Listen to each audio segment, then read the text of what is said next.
성도 여러분, 여러분은 신앙이 무엇이라고 생각하십니까? 아마 믿지 않는 분들은 신앙, 종교라고 하면 아마 도덕보다 약간 깊은 것, 그 정도 생각할지 모르겠습니다. 또 어떤 이들은 심리적 안전장치라고 말하는 분도 있을 수 있고요. 또 어떤 이들은 하나님을 믿는 것이라고 정의할 수도 있을 것입니다. 물론 신앙은 도덕에도 영향을 미치고 심리에도 영향을 미칩니다. 그리고 하나님을 믿는 것이 신앙의 기본인 것은 맞는 이야기입니다. 그런데 제 나름대로 신앙을 표현해 보자면 저는 인생의 근본적인 제자리 찾기, 그게 신앙이다라고 생각을 합니다. 이게 무슨 말인가 하면 하나님께서 인간을 창조하셨을 그때 어떤 의도로, 어떤 목적을 가지고 어떤 마음으로 인간을 지으셨는지 그 모습을 닮아가는 것, 그 모습을 쫓아가는 것, 저는 그것이 바로 신앙이라고 믿습니다. 그 하나님이 창조하셨을 때 그 창조된 인생 중에 하나님을 모르는 이가 있을까요? 없었을 겁니다. 에덴 동산에 하나님을 모르는 이는 한 사람도 없습니다. 그분과 친밀한 관계성 속을 그들은 살아갔고 또한 그분의 말씀이 기준이 되어서 그들은 살았습니다. 하나님 앞에 있는 자신을 인정하는 것, 그게 바로 신앙입니다. 그리고 그 하나님을 예배하는 삶이 곧 신앙이죠. 그래서 신앙하는 것은 교회 가는 것과는 차원이 다른 이야기입니다. 교회 가는 것이라고 말할 때 교회는 그냥 사람들의 모임 공동체를 말하는 겁니다. 그러나 신앙은 하나님의 관계성 속을 살아가는 것입니다. 거기에 같은 마음의 동역자들이 하나둘 모인 곳, 거기가 교회인 것이죠. 그러니까 철저히 신앙한다는 말은 내가 믿는다라는 나에게 포커스가 있는 게 아니라 하나님을 신뢰합니다라는 하나님께 포커스가 있는 말씀이 되는 겁니다. 그러므로 신앙을 가리켜서 누군가가 하나님에 대한 인지적 동의라고 신앙을 정의한다면 저는 그거 틀렸다라고 말씀드리고 싶습니다. 그건 신앙이 아닙니다. 그건 종교적인 이해는 되겠지만 신앙은 아닙니다. 아는 것이 아니라 함께 사는 것, 여러분 그게 신앙입니다. 물과 물고기를 분리할 수 없듯이 하나님과 우리의 삶을 분리할 수 없는 것입니다. 그게 바로 신앙인이고 그게 그런 삶이 신앙입니다. 그러하기에 신앙은 철학적 관념이 아니라 인격적이고 유기적인 삶입니다. 실존할 뿐 아니라 살아 숨쉬는 어떤 것이라는 말이죠. 그러므로 신앙하는가라는 이 질문은 살아있는가라는 그 말과도 맞바꿀 수 있을 겁니다. 물론 사는 게 신앙이다 라고 단순하게 말해버리면 이 오해하는 분들이 많이 생길 수 있습니다. 사는 게 신앙이야? 그럼 내가 살아가는 모든 게 신앙이면 나 신앙 잘하고 있네, 나 교회 안 가도 되겠네, 난 항상 신앙하니까 라고 생각할지 모르지만 그런 말이 아닙니다. 신앙이란 삶과 동떨어진 인지적 작용이 아니라 형이상학적 그 단순 이해가 아니라 그 이해와 그 믿음이 삶의 뿌리를 내리고 삶과 버무려져서 분리불가한 하나가 된 혼연일체가 된 상태, 그게 신앙이란 말입니다. 그러므로 살아있는 사람이라면 성장하고 자라듯 우리의 신앙도 성장하고 자라야 합니다. 그래서 오늘 본문이 성장하지 못하는 성도들을 향해서 강한 경고를 날리고 있는 것을 보게 되죠. 히브리서가 5가지의 경고 말씀으로 구성되어 있다고 했는데 그중에 3번째 경고가 오늘 본문입니다. 5장 11절에서 6장 마지막 절까지가 이 경고인데요. 저는 그중에 앞부분만 오늘 본문으로 따왔습니다. 이 말씀은 믿은 지 오래되었으면서도 말씀의 초보에 머물러서 자라지 못하는 이들을 향해 경고하시는 하나님의 말씀을 담고 있습니다. 그 경고가 어떤 내용일까요? 12절에 보시면 마땅히 선생되었을 터인데 아직도 가르침을 받아야 하는 처지구나 라고 말합니다. 밥을 먹어야 할 텐데 아직도 젖을 먹고 있구나 라고 하나님이 책망하고 있다는 말이죠. 그러면 여러분, 오늘 히브리서가 책망하고 있는 그들은 왜 이렇게 성장하지 못하고 그 성장이 정체되어 있는 것일까요? 오늘 본문을 자세히 살피면 그 이유가 나오는데요. 세 가지 이유를 제가 설명드리도록 하겠습니다. 이 세 가지 이유를 들으시면서 혹시 내가 이 정체에 머물러 있는 이유가 이거였구나라는 혹시 생각이 든다면 하나님 앞에 회개하고 돌이켜 발전으로 나아가실 수 있는 그런 기회가 되시기를 축복합니다. 신앙의 정체의 이유 첫 번째는요. 5장 11절에 보면 듣는 것이 둔함으로 이렇게 표현하고 있습니다. 듣는 것이 둔하다. 무슨 말일까요? 이건 청각에 문제가 있다는 말, 그런 말이 아닙니다. 혹은 그 사람 지식이 모자라 가지고 말을 해도 잘 못 알아들어. 그런 지식이 모자라다는 말이 아닙니다. 이건 물리적 요건이 부족하다는 말이 아니라 자세의 문제를 지금 탓하고 있는 겁니다. 그들의 무관심을 질타하고 있다라는 말이에요.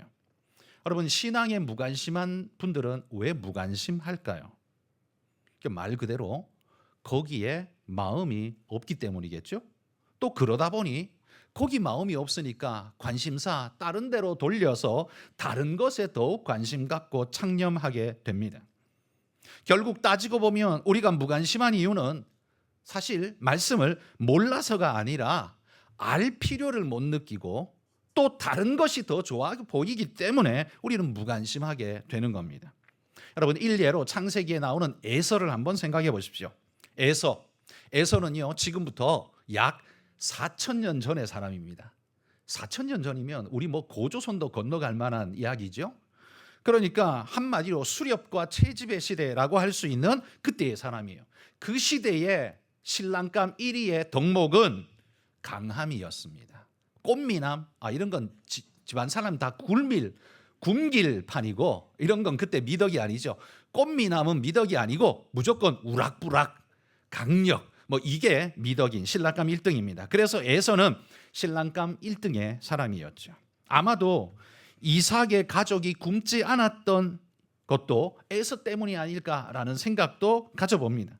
그런데 이런 에서의 인간적인 유능이 그에게 어떻게 작용했는가 하면 하늘의 축복을 장자권 이까짓 게 필요해 라고 말하는 무관심을 만들어 버렸다는 말입니다. 왜냐하면 자신이 뭐든 할 수 있고 또 하면 잘할 수 있고 그 하늘의 축복 같은 거 그까짓 거 그거 별로 필요 없다라고 그렇게 스스로 자만했던 거죠. 자신의 유능이 그런 생각을 만들어낸 겁니다. 내가 벌면 더 잘 벌고 내가 하면 사람들이 다 좋아하고 내가 내 삶을 충분히 건사해내는데 누가 다른 사람한테 내가 복 빌어달라고 말할 필요가 있어? 라는 생각. 그런데 여러분, 이 생각이야말로 진짜 교만에서 나오는 생각 아니겠습니까? 여러분, 유능하기만 하면 하늘의 축복뿐만 아니라 다른 사람들의 도움과 함께함이 필요 없습니까? 내가 내 인생을 완벽하게 컨트롤하고 건사할 수 진짜 있으십니까? 절대 인생은 그렇지는 못합니다. 인간은 강하지만 의외로 상당히 약한 존재가 인간입니다. 여러분, 삼손은 맨손으로 사자를 때려잡기도 했지만 두 눈이 빠져버리고 난 다음에는 아무것도 할 수가 없었습니다.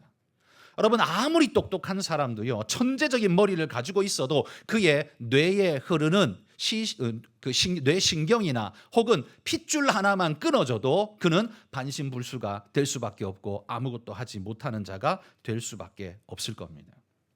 그러므로 여러분, 따지고 보면 교만이라는 건 알아야 할 것을 모르고 자기 생각만 크게 여기는 그런 현상, 이게 교만이라고 할 겁니다. 이건 성숙한 사람의 현상이 아니죠. 이건 어리숙한 어린 사람의 현상입니다.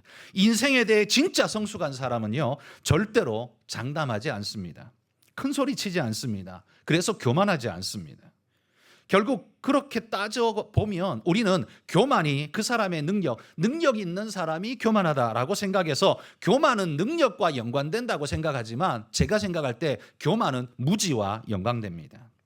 무지하기 때문에 교만한 겁니다. 잘나서 교만한 게 아니라 사실은 진짜 알아야 할 걸 모르기 때문에 아는 줄 착각하니까 교만해진다는 말이에요. 에서는 유능했지만 본질적인 것에 무지했습니다. 이게 바로 인생의 현실이었습니다. 도움이 절대적으로 필요한데 필요한 줄 몰라요. 자기가 다 할 줄 압니다. 그러나 그는 결국 아버지 앞에서 통곡을 하면서 이게 안 된다는 걸 깨닫게 되잖아요. 그게 인생의 모습입니다. 성경 한 구절 한번 읽어봅시다. 계시록 3장 17절입니다. 읽습니다. 내가 말하기를 나는 부자라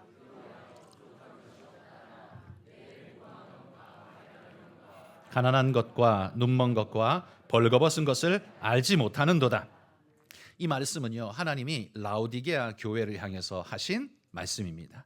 라오디게아라는 지역은요, 지금 터키 지역에 이르는데요.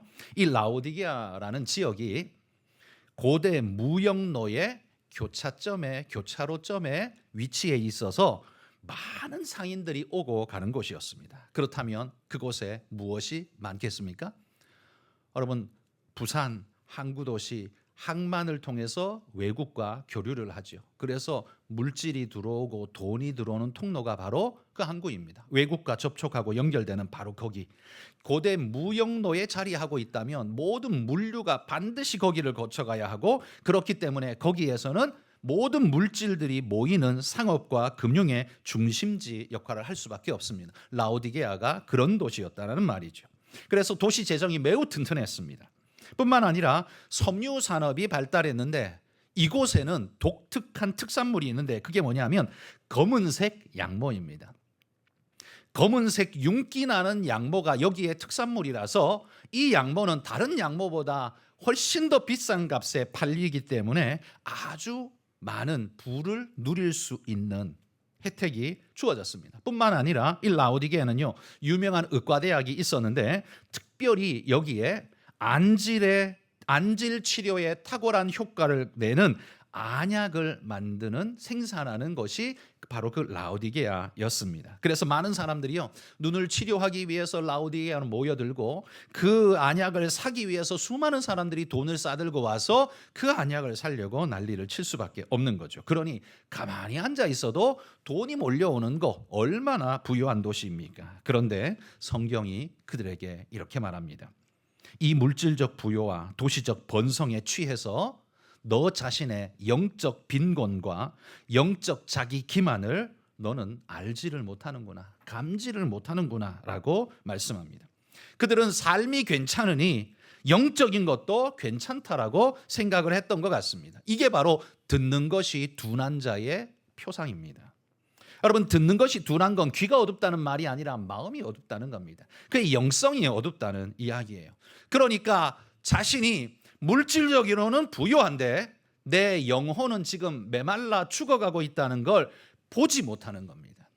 그래서 정말 자신이 지금 해야 하는 것이 돈벌이인지 아니면 더 많은 걸 버는 것인지 아니면 내 영혼을 살리는 일인지조차도 분간을 하지 못하는 존재, 이게 듣는 것이 우둔한 자의 특징이라는 말이죠. 그러니 어떻게 됩니까? 신앙이 절하지 못하고 머물 수밖에 없는 겁니다. 발육부진의 상태에 떨어질 수밖에 없는 거죠. 그게 첫 번째 이유였습니다. 듣는 것이 둔하였습니다.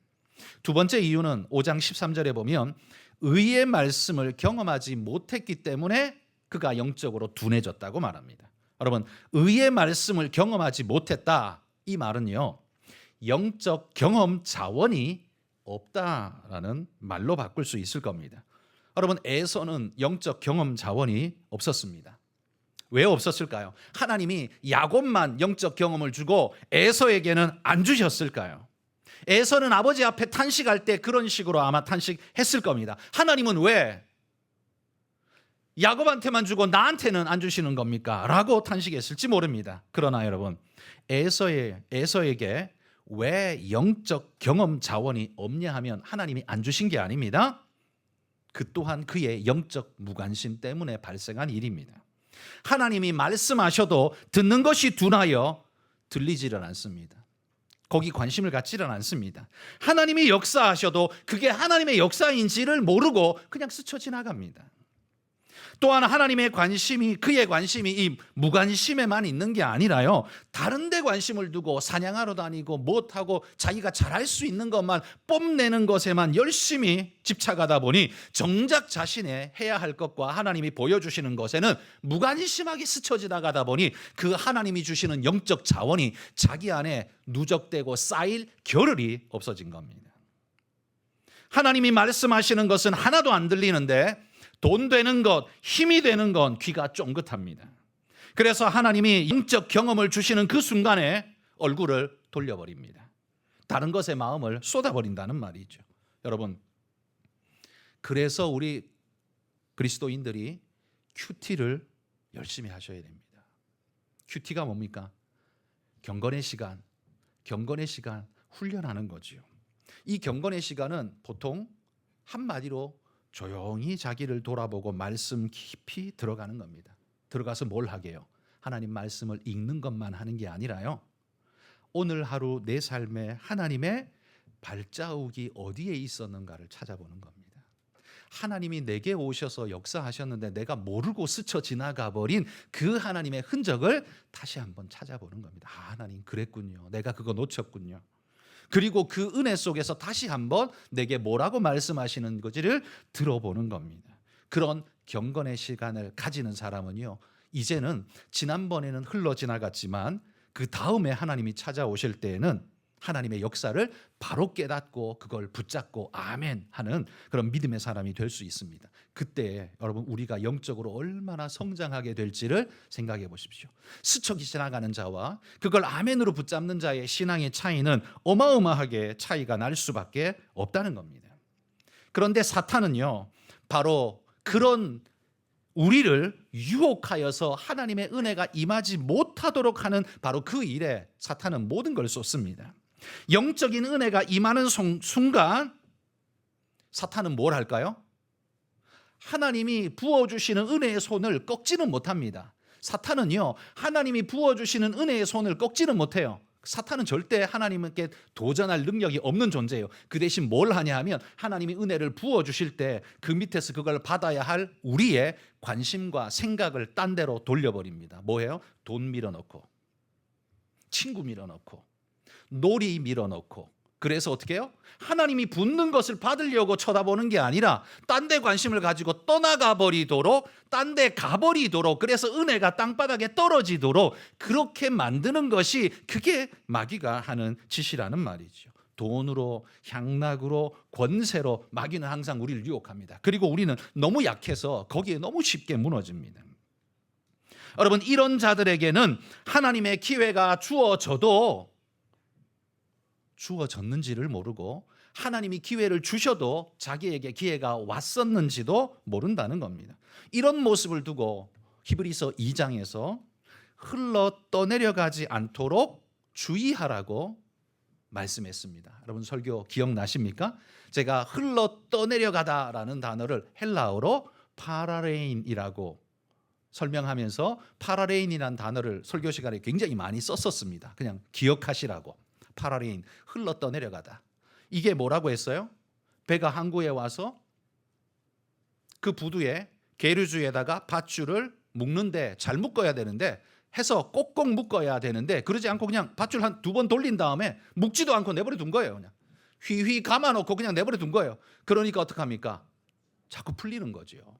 배가 바다에 자꾸 출렁출렁 할 때마다 요동치니까 밧줄이 자꾸 느슨느슨해져만 풀려버리는 거예요. 왜? 묶지를 않았으니까요. 그냥 걸쳐만 둔 거죠. 그러니까 어떻게 됩니까? 그 배는 바다에 떠밀려 표류하는 배가 될 수밖에 없는 겁니다. 그게 바로 파라레인이라고 했습니다. 여러분, 우리가 신앙이 그냥 교회 왔다리 갔다리 하는 게 뭐예요? 그게 바로 계류주에다가 그냥 대충 그냥 한두 바퀴 돌려놓고 그냥 만 거예요. 그러니까 어떻게 해요? 세상 풍랑이 일고 세상에 유혹이 오고 할 때마다 내가 어떻게 해요? 세상의 파도에 떠밀려서 계속 세상으로 가고 있는 겁니다. 붙잡혀 있지를 못하는 겁니다. 그게 파라레인이라는 말입니다. 오늘 본문 13절에 보시면 젖을 먹는 자마다 어린아이니 의의 말씀을 경험하지 못한 자라고 말하고 있습니다.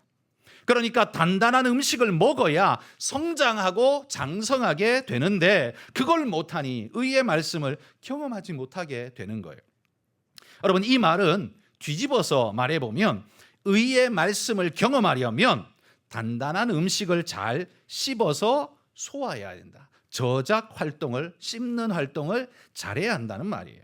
저처럼 그냥 젖은 씹을 필요가 없죠. 그래서 이빨 없는 아기들도 술술 잘 넘어가고 소화가 잘 되는 완전 식품이라고는 하지만 여러분, 아기 때나 완전식품이지 다 커가지고 젖 먹고 유지를 어떻게 합니까? 불가능하지요. 그래서 씹는 과정이요, 힘들고 귀찮고 불편하고 수고스러워 보일 수는 있지만 그 과정이 바로 내 건강의 자원을 만들어내는 과정이라는 사실을 우리는 기억합니다. 영적으로도 마찬가지입니다. 영적으로도요, 그 과정, 씹는 과정이 좀 수고스럽고 시간도 들여야 하고 어떨 때는 돈도 들여야 하는 상황이 벌어질 수도 있지만 그 과정을 통과해야 내 영적 경험 자원이 내 안에 쌓이는 겁니다. 그게 에너지예요. 그런 영적 경험 자원이 나를 건강하게 튼튼하게 만들어 주는 겁니다. 일례로 여러분 수련회를 한번 생각해 봅시다. 여러분 학창 시절에 중고등부나 청년부 시절에 수련회 가보셨죠? 주일학교에서 수련회를 가는데요, 요즘은 중직자의 자녀들도 수련회를 안 갑니다. 그리고 그 중직자들도 자식들을 수련회 가라고 말하지 않습니다. 관심이 없습니다. 오히려 수련회 가느니 학원 가라 라고 이야기를 합니다. 수련회는 시간 낭비고 학원은 건강한 시간 활용인 것처럼 그렇게 생각합니다. 왜 그렇게 생각할까요? 왜냐하면 자신이 그런 영적 경험을 해본 적이 없기 때문에 그게 쓸모없는 일처럼 보이기 때문입니다. 그러나 그것이 진짜 의미 있고 귀중한 시간이라는 걸 아는 사람은 거기에 많은 걸 겁니다. 여러분, 우리도 주일학교 아이들 1년에 최소한 한 번 이상 바깥에 나가서 수련회를 합니다. 여름에는 내보내고요. 겨울에는 이게 돈이 엄청 많이 들어요. 한 번 나가면요, 요즘 이 렌탈비가 엄청 올라가지고 하루에 100만 원이 넘습니다. 렌탈비가. 그 장소 사용료가 100만 원에서 150만 원 이렇게 되면 하루에 2박 3일을 해도 300만 원을 내야 되고요. 3박 4일을 하면 거의 500만 원 가까운 돈이 들어갑니다. 장소비만. 근데 거기에 식사비가 들어가야죠. 그다음에 프로그램 뭐 준비비, 그다음에 뭐 강사가 오면 강사비, 이게 들어가죠. 그럼 이게 전부 금액이 얼마가 되냐면 거의 700~800만 원. 수련회 한 번 가는데요, 애들 수련회 한 번 보내는데 이게 700~800만 원 들어가요. 여러분, 놀러 가는데 700~800만 원 누가 쓰겠습니까? 근데 제가 왜 그 돈을 들여가면서 그렇게 보낼까요? 왜냐하면요, 수련회가 어른들은 이런 말 하죠. 아니, 교회도 좋은 방, 비는 방 많은데 왜 교회를 놔두고 그 수련회를 가? 그 돈 미쳤다고 돈이 남아 도냐? 그걸 왜 보내? 막 이런 소리 하는 분들이 있습니다. 뭐 그런 생각 하실지도 모르지만 왜겠습니까? 여러분의 자녀들은 왜 집에 좋은 자기만의 방을 놔두고 꼭 독서실을 가나요?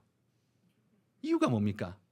집에서는 방해 요소가 많고 집중이 잘 안 되기 때문에 집중을 찾아서 가는 겁니다. 일부러 돈이 들어도 집중을 찾아서 가는 거예요. 수련회 왜 갑니까? 여기 교회에서 하면요, 애들 뭐 하는 줄 알아요? 뭐 1박 2일? 아니요, 지가 나가고 싶을 때 그냥 가버려요. 하고 싶을 때 하고 안 하고 싶을 때 안 하고 막 돌아다니고, 그다음에 원래 항상 오던 곳이기 때문에 기대와 소망이 없어요. 그러니까 지루하기만 하고 빨리 가고 싶은 생각만 자꾸 들어요. 그런데 다른 곳에 가서 함께 모여 있으면, 그것도 장소 좋은 곳에, 분위기 좋은 곳에 가면 어떻게 애들의 새 환경에 새 마음이 만들어집니다. 그리고 자기들끼리 하는 어떤 프로그램들이 자기를 위해서 준비된 것들에 기대를 가지고서 거기 함께 하게 됩니다. 그래서 제가 우리 교육자들에게 강조합니다. 잘 놀려야 은혜 받는 기회도 온다. 그래서 수련회 간다고 아침부터 저녁까지 계속 성경 공부시켜. 그러면 수련회 100% 실패합니다. 애들이 귀를 막고 있어요. 그냥 100% 실패합니다. 그래서 수련회 가면요, 낮에는 무조건 놀려라. 그냥 에너지를 다 쏟게 만들어라. 에너지 다 쏟고 그 다음에 이게 속이 풀려야 그 다음에 받아들일 공간이 애들이 만들어진다. 그래서 시컷 놀고 저녁에 집회에 애들 몰아놓고 그냥 성령의 은혜를 그냥 쏟아붓는 거죠. 여러분, 바로 그 한 번의 기회를 위해서 제가 그 700~800만 원을 쓰는 겁니다. 그 한 번의 기회를 얻으려고요. 만약에 그 기회에 대한 내가 기대가 없다면 제가 뭐하러 700~800만 원 씁니까? 전부 교회에서 하죠. 돈 안 들게 그냥 교회에서 하면 되지 뭐하러 수련회 가겠습니까? 그런데요, 그 구별된 장소, 구별된 시간, 구별된 강사, 구별된 프로그램들이 아이들의 기대치와 여러 가지 하나님이 역사하는 또 특별한 기회를 하나님 만들어 주시거든요. 그래서 수련회를 하는 겁니다. 그 수련회 은혜를 경험해 본 사람은 자식들 수련회 꼭 보냅니다. 그런데 수련회를 경험해 보지 않은 사람은 수련회 절대 안 보냅니다. 야, 학원 가. 특히 고3이면 더더욱 그렇죠. 고3들은요, 수련회 안 가도 되는 게 이미 정설로 이미 교회들 안에 다 그냥 굳어 있습니다. 부끄러운 말이지만 저도 고3 때 제가 고2 때 친구를 전도해서 단짝으로 함께 수련회 어떡하지?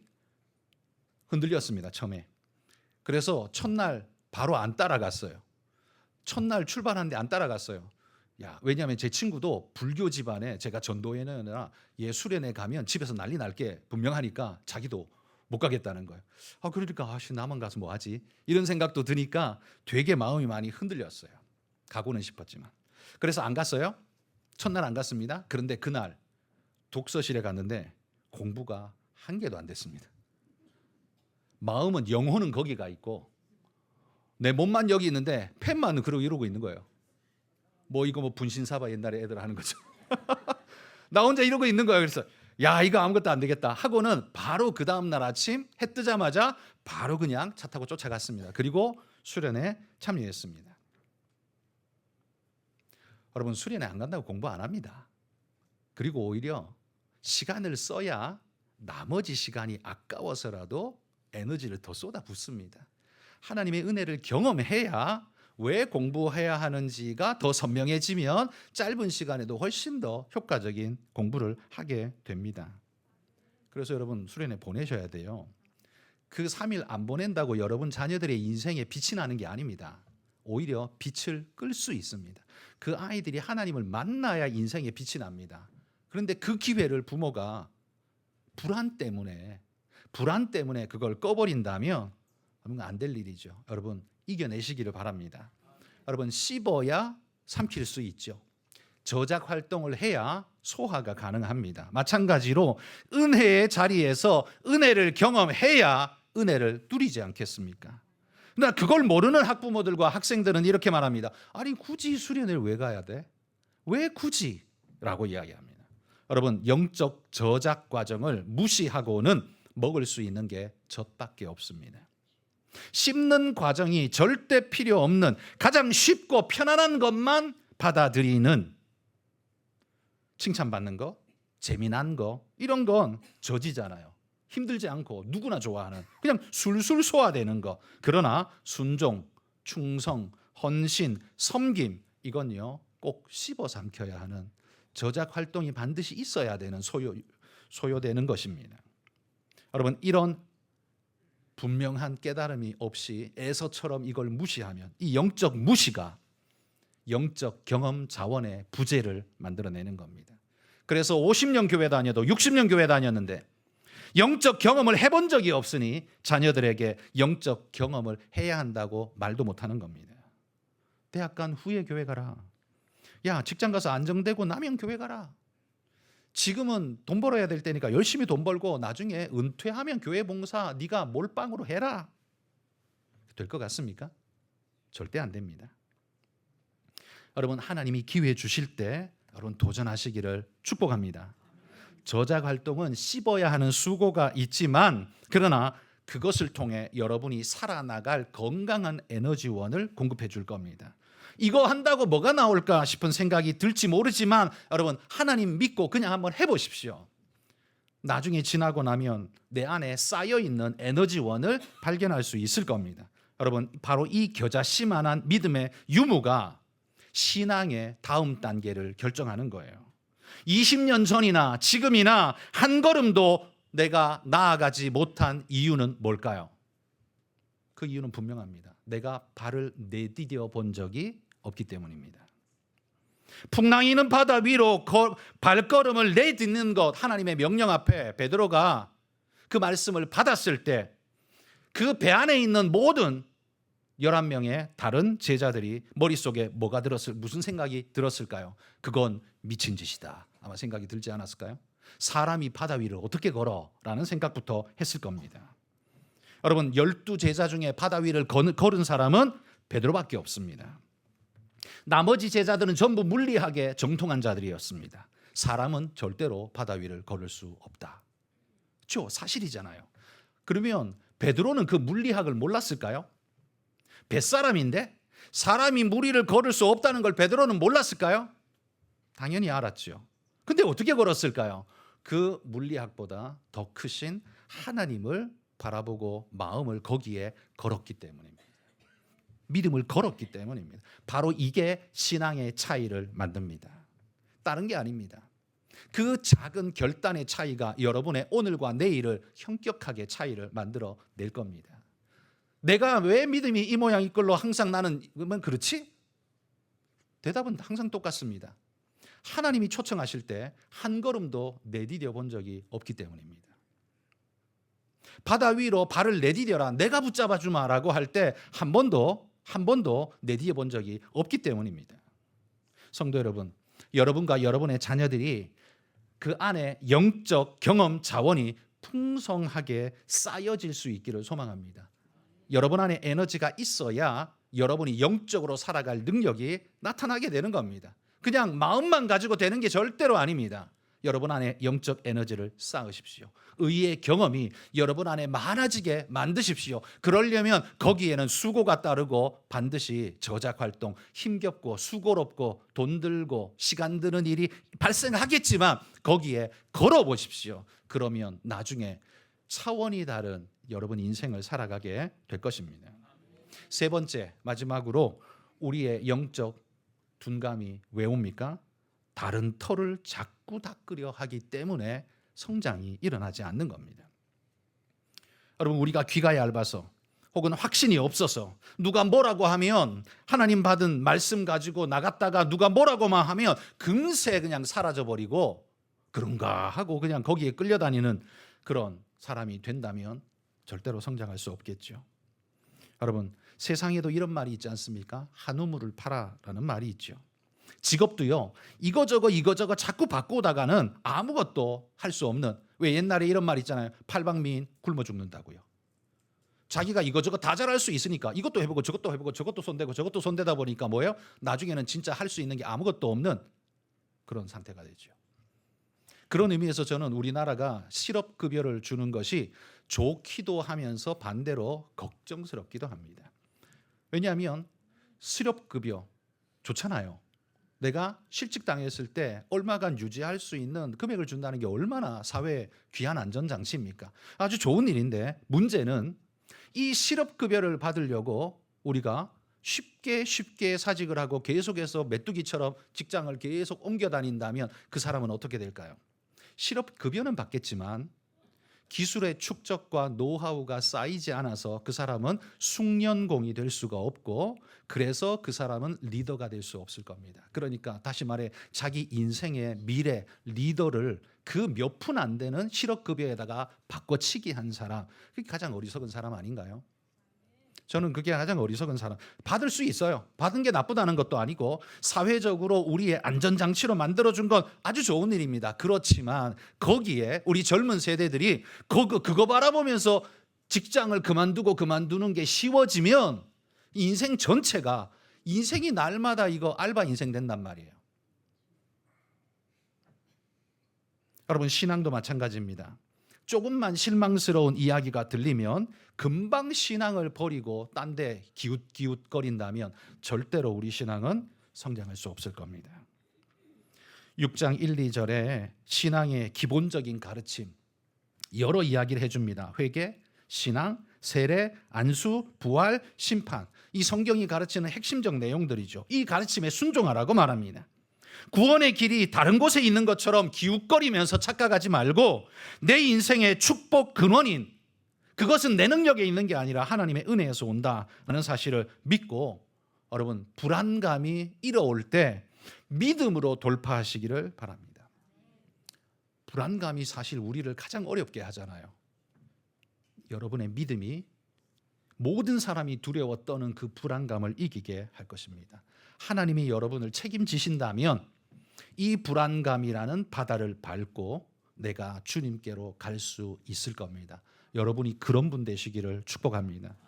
오늘 히브리서는 우리의 신앙이 왜 초보 단계에 주저앉아 있는지 그 이유를 설명해 줍니다.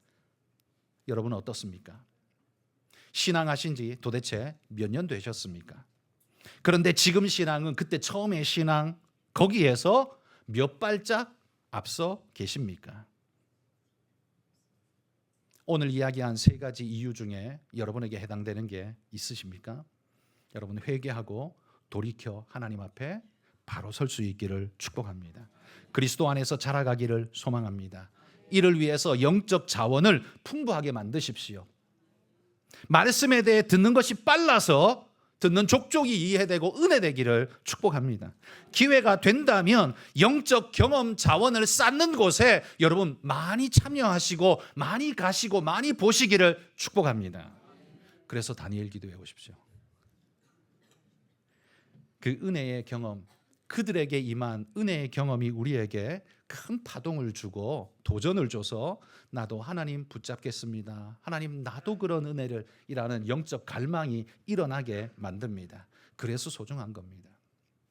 저는 설교는 설교대로 은혜가 되지만 간증은 간증대로 참 큰 은혜가 된다. 그러니까 저는 간증이요 평신도가 할 수 있는 최고의 설교라고 생각합니다.